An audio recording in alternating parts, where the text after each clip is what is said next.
Mamdani. Why is he on a self-help channel? Well, because it's big in the algorithm at the moment. That's pretty much it. A better you starts today. No, but seriously, I do think that there is some key takeaways that you can apply to your own life about what happened to Mr. Mamdani's incredible upset, which if you think about it, the way that the system is set up in the United States, I don't think that it is that much of a, astonishing upset. What is astonishing to me when I look at the history of American presidents, I don't know anything about mayors, but look at it's basically just a small president, isn't it? It's the same system, more or less. What the difference is I am genuinely upset when an establishment figure gets in the United States. That is the upset there. Because it seems like once the new upbeat guy gets in, that becomes the establishment. Everyone gets sick of that, and then they move on to the new upstart guy. Like, all right, so if we look at it successfully throughout the American presidencies, right? If you look at the most successful Democratic presidents over the last, our lifetime, which means me. I don't know how old you are. But, all right, so look at it. Clinton, Obama, Bush was an establishment figure, fair. Trump, not an establishment figure. Biden, an establishment figure. Who were the most successful? Trump, Obama, and Bush. You got to give it to them. I mean, Trump came back from being out, and that hasn't happened in like 100 years. That is a successful upset. You got to give it to him. You got to give it to Clinton, leaving on one of the highest approval rating in American history. I'm going to have to double check that again. But Obama, 2 terms, a nobody, and then left, very high approval rating. What did those guys all have in common? They were just this nobody, like this Mamdani figure. They were an absolute nobody. Nobody knew who they were. Nobody cared who they were. They weren't on the inside. It wasn't their turn. They just went in. They put forward their common sense policies for a new age. And then people responded. Look, it's a very different political system, say, to Australia, for instance, where I think that the establishment figure is the one that gets in. And the reason for that is, frankly, I just think that it's a better system. I am usually for the establishment guy. Frankly, such an unpopular opinion on the internet. But I do like the fact that, okay, for instance, in China, right? Speaking of unpopular opinions, but I really like China's political system. But the thing is, the reason that the very good aspect of China's political system, which is undeniable, I mean, you would have to be pretty hard pressed to say that this isn't a good thing. They were once saying, I remember this, a Chinese official was being asked about Trump and Obama, and then they said, so like, it's not that Obama wouldn't be allowed in the CCP. Of course he'd be allowed in the CCP, but he'd be some fringe loon that nobody would really listen to because it's a different system, right? Completely different. So his politics are kind of just fringe and weird in China. People have them. There are Obama-like figures in the CCP, but again, it's kind of just like, shut up, grandpa. Common sense policy. Like, shut up. Right? That happens there. They have their Obamas there, but they're nobodies. Then they said, what about Trump? Would Trump be allowed in? And then they said, absolutely not. And then they said, okay, why? Expecting it to be like, he's too capitalist or whatever. No, they were saying because he hadn't held any public office before becoming president. That just does not happen in China. You can't do it. They have a system where you start off as your local block representative, basically like strata. Then you move up to being like a local councilman. Then you move up to being mayor. They make you go up the chain so that you have experience on a local level. Then you have experience on like a city level. Then you have experience on a state level. And then if you're good enough, you get into the Legislative Assembly and then, you become supreme dictator for life, right? That's how it works. So it's like, look, a lot of the time when people always talk about dictatorships, they're talking about sort of like some El Presidente for life that was a general and has not really any political experience. It's a good thing, I think, that you have people that have experience in the game, especially when you're talking about something that should be very... It's a skill, I think, honestly. Like, the idea that people are always constantly shitting on career politicians... I mean, look, I like the fact that there are people from other backgrounds that are in politics because it gives people different perspectives and, you can become a bubble, which is always what happens to every industry ever, right? Everything ever becomes a bubble and it's good to have people coming in that can puncture that bubble. Having said that, it is also very good that there are people that devote their lives to a skill and get better at it. It is astonishing to me. And no other career except politician, don't you think? If you said to somebody, what, you've been an architect for 30 years? What? No, absolutely not. I won't go with you. I want to go with the young gun with their brave ideas. It just doesn't happen. People usually reward experience. But the thing is, the American system doesn't. I just don't think that it does. I think that the American system is much more capitalist. And I think that a major reason for that, obviously, is just there's no mandatory voting there. So it's just about exciting as many people as you possibly can. And that is probably more like what you are going through in your life. Yeah? You are probably not going through some big establishment institution and trying to rise up the ranks in it, which, as I just said before as a proviso to this, I think that there's advantages to that. This video isn't for you. Look, I don't think that that is a bad way to go in life. If that is your path in life, if you're happy with that and you're set on that, good. But just know that the rules of the game generally, for most people, especially if you're starting your own business, especially if you're going into a different, like you're starting up in a new industry, these kinds of things, it's much more entrepreneurial, like what was happening with the mayoral race in New York. I think it is much closer to that model. It is much closer to that model because it's all about trying to build up a new customer base, right? That's usually what you're trying to do. If you're going into YouTube, for instance, what are you doing? You are trying to find a new customer base, something that resonates with you, something that people look at and they think like, yes, okay, that guy, I can relate, yeah? If you think about it, so for instance, I don't know, something like Hassan, yeah?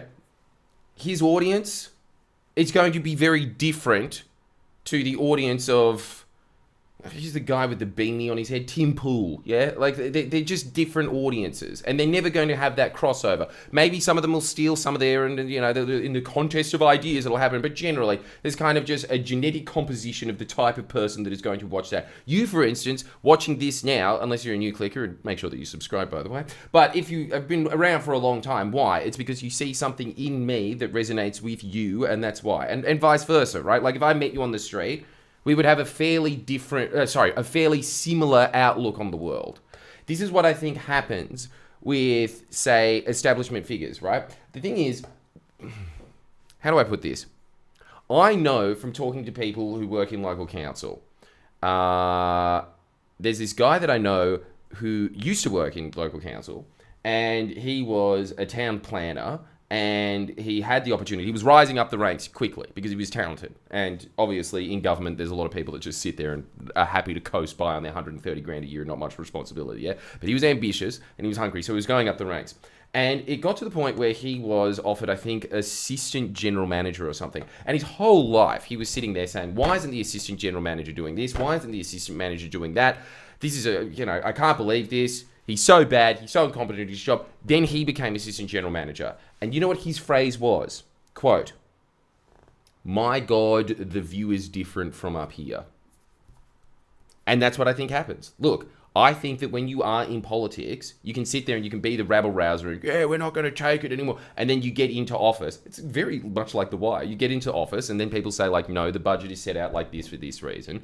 And you know, like the system is set up like this way because of these historical reasons and blah, blah, blah. And you learn all the inner workings of how these things work and then you kind of just taper out. That's usually what happens. But in terms of the electoral race, this is why everybody always says like, oh, they got into the establishment and they just became part of the establishment. It's like, yeah, because they learned how things actually work, you know? But like, and obviously the same thing will happen with Mamdani. Like he's a brilliant campaigner. I think that he will deliver on his promises.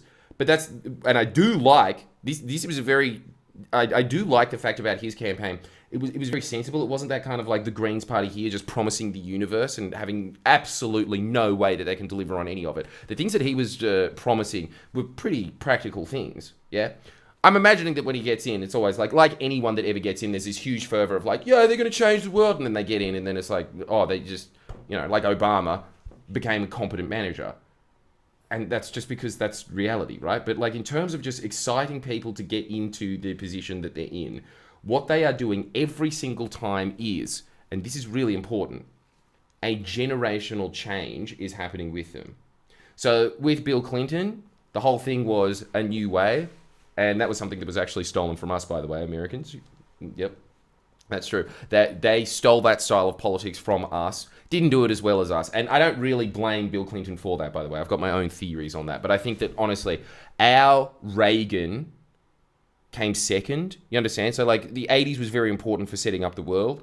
And, you know, the UK had Margaret Thatcher, the US had Reagan, and then, you know, we had our version of Bill Clinton in at that time. And so that just changed everything sort of. So, you know, like Bill Clinton got in, he couldn't do that much because of what happened in the 80s, you know.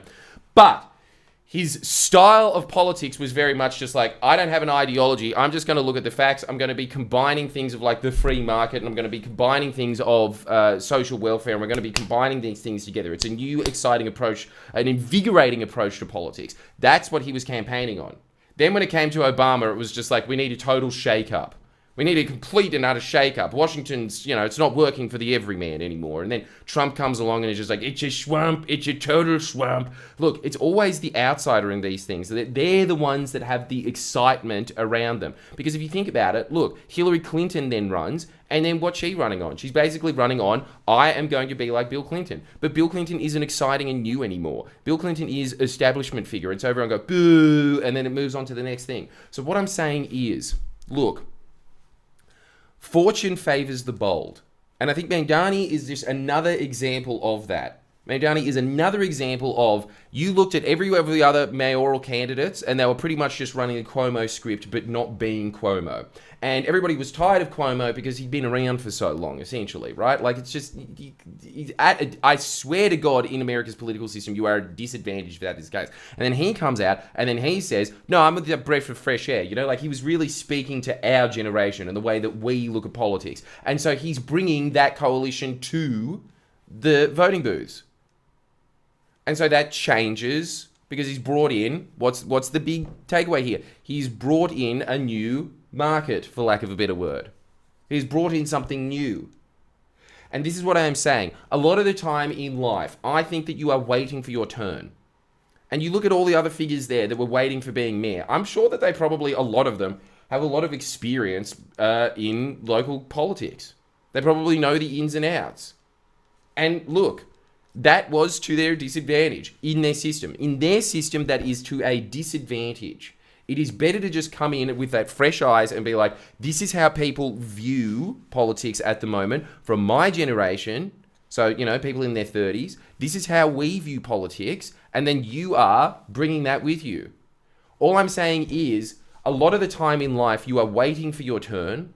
And I think that a lot of the time that is just excuse making. Because if you're thinking something, there's going to be other people that are thinking that as well. And that is probably not being communicated to the public. It doesn't matter if you're in, like, I don't know, a new different type of beer or a different type of soap or something. There's always that, anything when it comes to marketing, there is always just, this is so wanky, a story behind it. And that story is going to resonate with certain people. Like, the way that I look at the world is going to resonate with certain people. And then the way that other people look at the world, that is going to resonate with them. And a lot of the time you are sitting there thinking, the way that I do things in this field,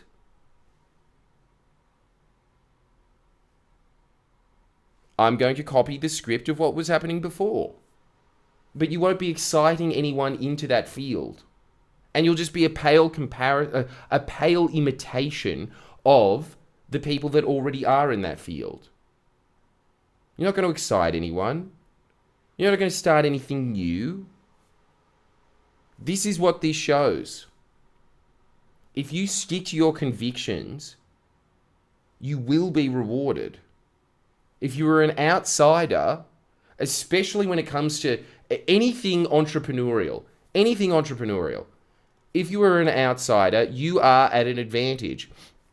Everyone else has been institutionalized. And that's great.